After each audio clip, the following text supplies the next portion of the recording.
통해서 예수 그리스도를 통한 구속사역과 밀접하게 연관시켜 생각하지 않을 수가 없는 겁니다.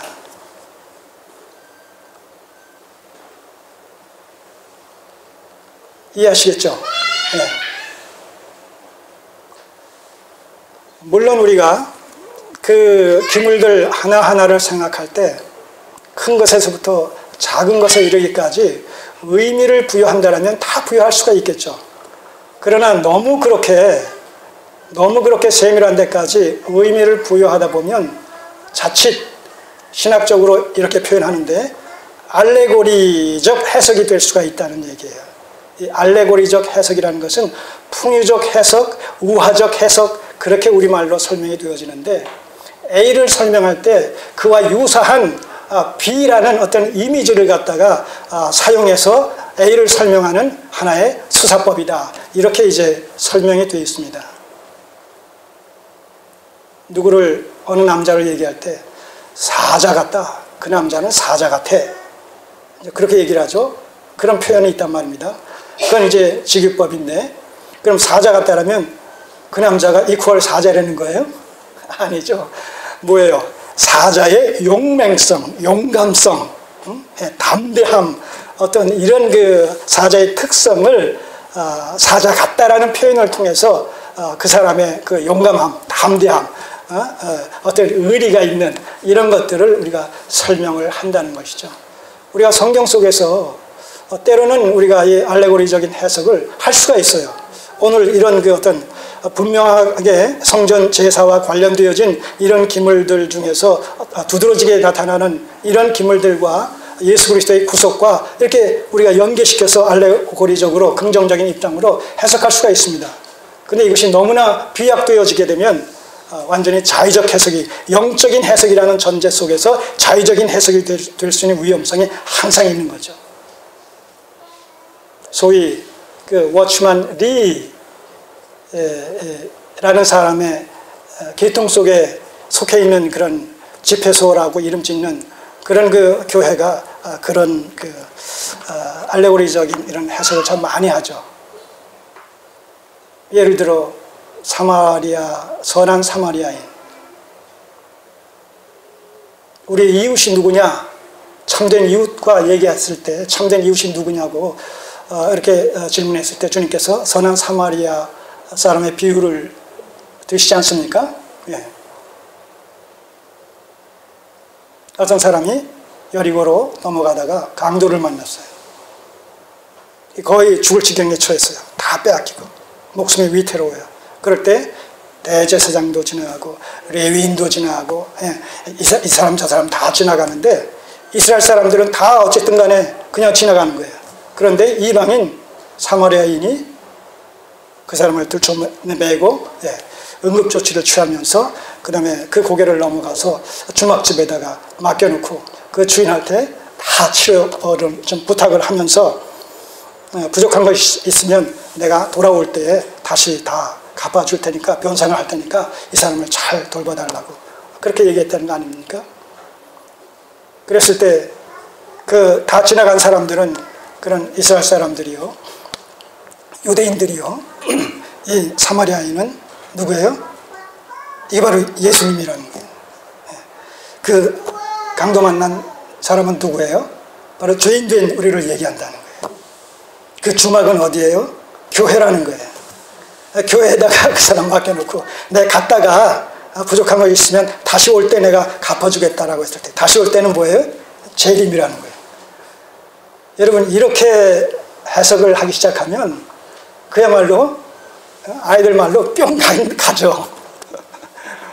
이 영예를 하기 시작하게 되면 그런 식으로 다 해석이 되어지는 거예요. 감히 생각할 수 없는 그런 기발한 어떤 아이디어를 내가지고 성경을 그와 같은 식으로 영예를 한다고 하면서 해석을 하는데, 그런 해석 방법이 알레고리 해석이라고 그래요. 풍요적인 해석, 우화적인 해석. 그래야 될 때가 있어요. 그래야 될 때라는 것은 뭐냐면 우리 주님께서 친히 알레고리적 해석을 하신 경우가 있어요. 어떤 경우냐 하면 씨 뿌리는 자의 비유예요. 씨 뿌리는 자의 비유에서 주님은 네 가지를 말씀하십니다. 씨를 뿌렸어요. 근데 길가에 뿌려졌어요. 또 씨를 뿌렸어요. 돌짝밭에 뿌려졌어요. 또 씨를 뿌렸어요. 가시덤불 속에 뿌려졌어요. 또 뿔을 뿌렸어요. 옥토에 뿌렸어요. 이렇게 네 종류의 씨 뿌리는 비유를 말씀하시면서 친히 해석을 하시죠. 길가에 뿌린 것은 뭐예요? 말씀을 들었으나 마귀가 와가지고 방해함으로 말미암아 그 말씀을 못 듣게 했다는 거예요. 그것이 길가에 뿌린 씨앗의 경우라는 거예요. 돌짝밭과 그 다음에 가시덤불은 뭐예요? 말씀을 들었는데 자기가 직면하고 있는, 자기 앞에 직면한 여러 가지 염려와 근심과 불안과 걱정 때문에 말씀이 들어오지 않기 때문에 이 말씀이 싹이 나지 않는 거예요. 열매를 맺지 못하는 거예요. 지금 싹이 날 듯 하다가 그냥 돌로 말미암아서, 가시덤불로 말미암아서 그냥 말라 죽어버리는 이런 경우를 얘기한다. 그거 말씀하시는 거예요. 마지막 네 번째는 뭐예요? 말씀을 잘 듣고 그 말씀대로 또 살아감으로 말미암아 30배, 60배, 100배의 결실을 맺는 경우를 그렇게 말씀하신단 말이죠. 이것이 전형적인 긍정적인 의미의 알레고리적 해석의 하나의 대표적인 케이스가 될 수 있어요. 근데 그 외의 것에 대해서 우리가 자칫 이런 영적으로 해석한다라고 하게 되면 부정적인 의미의 알레고리적 해석, 통의적 해석이 되어져서 아까 말씀드린 대로 선한 사마리아인의 비유처럼 그런 식으로 해석을 한단 말입니다. 얼뜻 듣기에는 그럴듯하잖아요. 다 성경에 있는 얘기 아니에요. 여기저기서 차용을 하다가 짜깁기를 하는 식이죠. 다 성경적인 이런 의미와 내용이 들어가니까 그럴듯한데 하나님, 주님께서 말씀하신 의도와 비교하면 아니라는 거예요. 선한 사마리아인의 비유의 핵심 포인트는 뭡니까?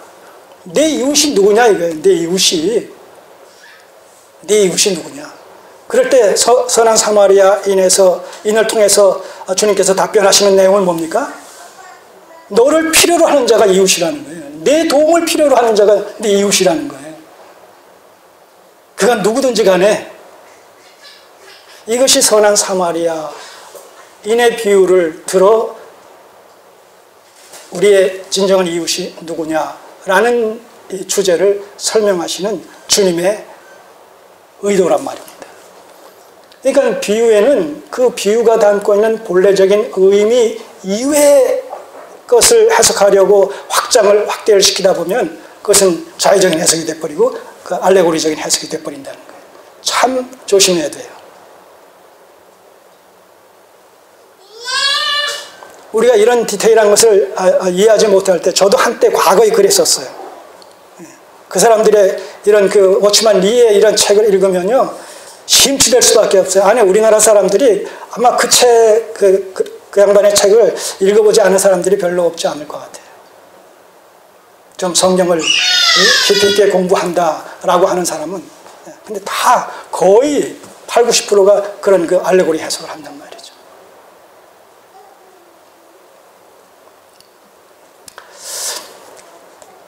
그 알레고리 해석의 단골 메뉴 중에 하나가 이 성전이에요. 이 성전 건축이에요. 성전 건축. 이 성전 건축과 관련되어진 모든 기물과 모든 치수와 그 모든 세밀한 부분까지 다 하나하나 이것은 성경의 어떤 부분과 연관돼서 이렇게 다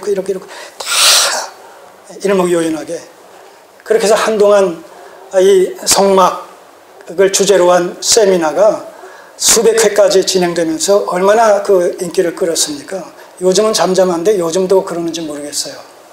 심지어는 성막을 그대로 지어놓고 그 성막 공부의 하이라이트가 그거예요. 그걸 지어놓고 실찍어서 양을 잡는 거예요. 이렇게 주님께서 우리의 죄를 위해서 우리를 구속하시기 위해서 돌아가셨습니다. 바로 이 양이 십자가에 달리신 예수 그리스도를 상징합니다. 여러분 얼마나 감동되겠어요. 감격적이고.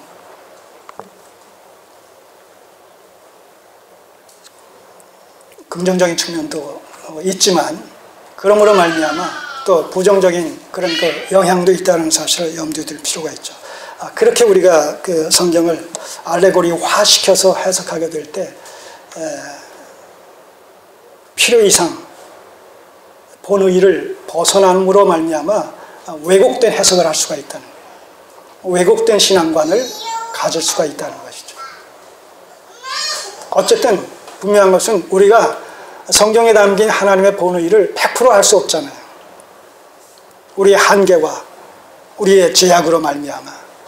그렇기 때문에 성경 해석 방법에 있어서 가장 좋은 것은 뭐예요? 개혁주의자들이 얘기했듯이 성경이 말씀하는 데까지만 나가는 거예요.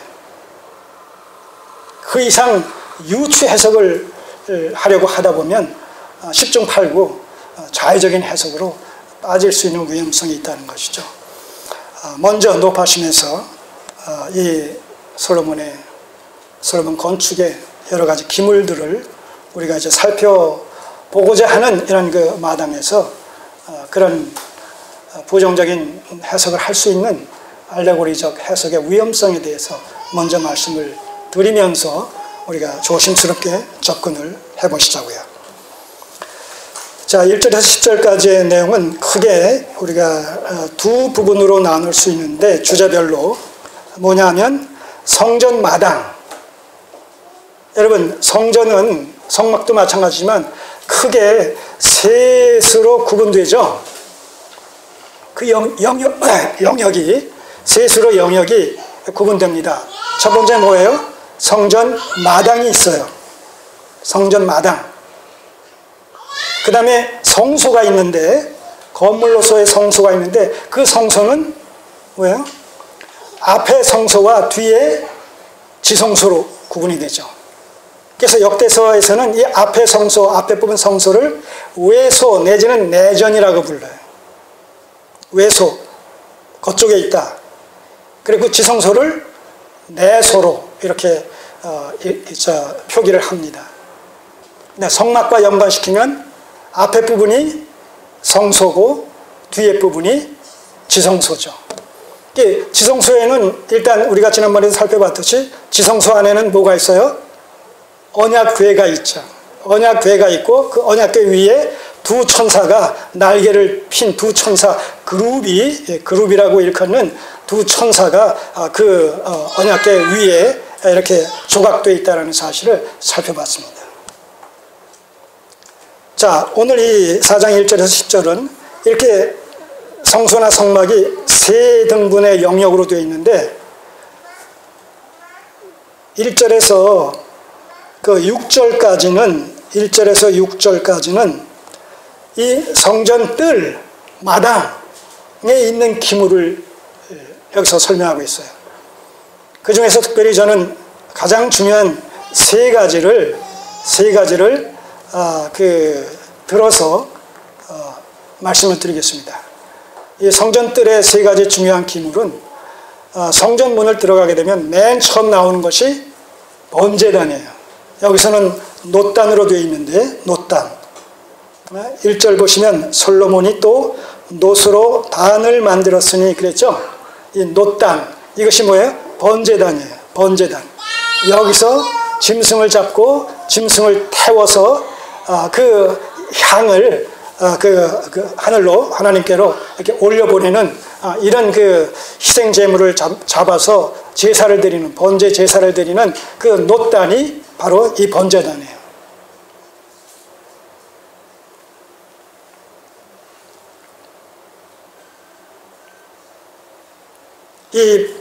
이 번제단과 그 다음에 바다라고 일컫는 하나하나 그 설명을 하면서 말씀을 드리겠습니다. 자, 1절에 이 번제단과 바다와 물두멍이라는 이 세 가지 기물이 이 성전 마당에 있는데 이걸 먼저 살펴보도록 하겠어요. 자, 번제단은 맨 앞에 있는 번제단은 놋으로 만들었어요. 성경에서 놋